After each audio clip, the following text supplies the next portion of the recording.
When I was a kid, I used to think that pork chops and karate chops were the same thing. I thought they were both pork chops. And since my grandmother thought it was cute, and since they were my favorite, she let me keep doing it. Not really a big deal.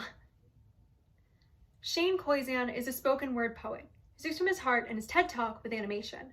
Although seemingly living a positive and happy life, he's experienced a great deal of bullying, yet continues with a positive outlook. To This Day by Shane Koyczan. One day, I fell out of a tree and I bruised the right side of my body. And I didn't want to tell my grandmother about it because I was scared I'd get in trouble for playing somewhere I shouldn't have been, so I didn't. A few days later, a gym teacher noticed this huge bruise and I got sent to the principal's office. From there, I got sent to another small room with a really, really nice lady who asked me all kinds of questions about my life at home. And as far as I was concerned, I saw no reason to lie, so I told her, whenever I get sad, my grandmother gives me karate chops. This led to a full-scale investigation, and I was removed from my home for 3 days. When they finally decided to ask me how I got these bruises, news of this silly story had already quickly spread throughout the school, and I earned my first nickname. Pork chop. To this day, I hate pork chops. But I wasn't the only kid who grew up this way, surrounded by that rhyme of sticks and stones, as if broken bones hurt more than the names we got called. And we got called them all. So we grew up believing that no one would fall in love with us. No one would make us feel like the sun was something they built for us in their tool shed. So broken heartstrings bled the blues as we tried to empty ourselves till we would feel nothing. Don't tell me that that hurts less than a broken bone, that an ingrown life is something surgeons can just cut away, that it doesn't metastasize, because it does. She was 8 years old, her first day of grade 3, when she got called ugly. We both moved to the back of the class so we would stop getting bombarded by spitballs, but school halls were a battleground. We were outnumbered day after wretched day. We used to stay inside for recess because outside was so much worse. Outside, we'd have to rehearse running away or learn to stand like statues, giving no clues that we were there. In grade 5, they taped a sign to the front of her desk that read, "Beware of dog." To this day, despite having a loving husband, she doesn't think she's beautiful because of a birthmark that takes up a little less than half of her face. Kids used to say, "She looks like a wrong answer that someone tried to erase but couldn't quite get the job done."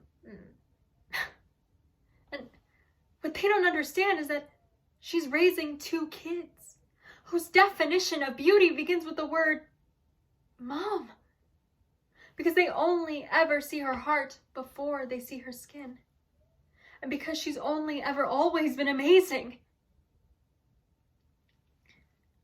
He was a broken branch, grafted onto a different family tree, adopted, and not because his parents opted for a different destiny. When he was 3, he became a mixed drink, 1 part tragedy and 2 parts left alone. Had a personality made up of tests and pills, and lived like up hills were mountains and down hills were cliffs. 4/5 suicidal, a tidal wave of antidepressants, and an adolescence of being called a pauper. 1 part because of the pills and 99 parts because of the cruelty. He tried to kill himself. And when a kid who could still go home to his mom and dad had the audacity to tell him, "Get over it." As if depression is something that can be remedied by any contents found in a first aid kit.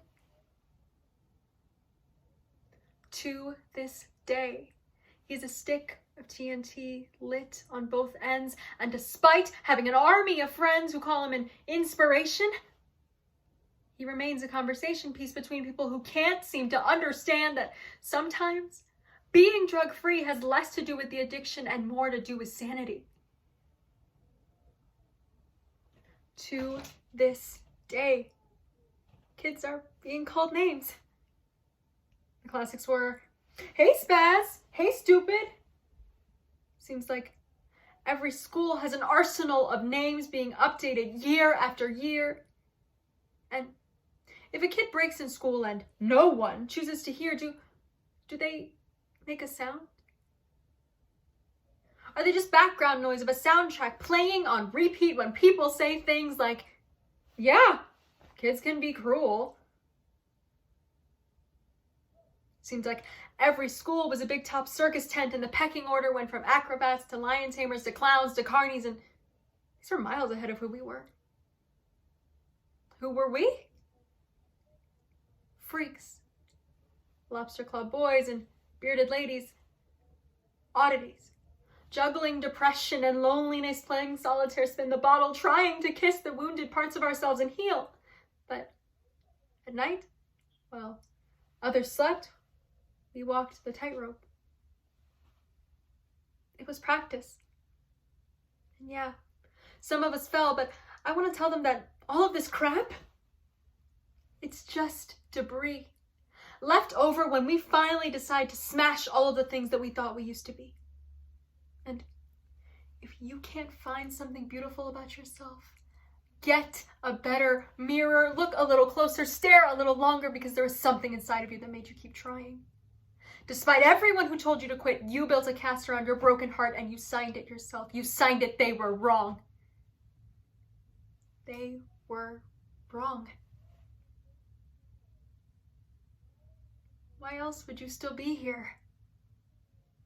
We stem from the root, planted in the belief that we are not empty cars, stalled out, sitting, abandoned on some highway. And if in some way we are, don't worry. We only got down to walk and get gas. We are graduating members of the class of We Made It, not faded echoes of voices crying out, "Words never hurt me." Of course they did. Of course they did, but our lives will only continue to be a balancing act that has less to do with pain and more to do with beauty.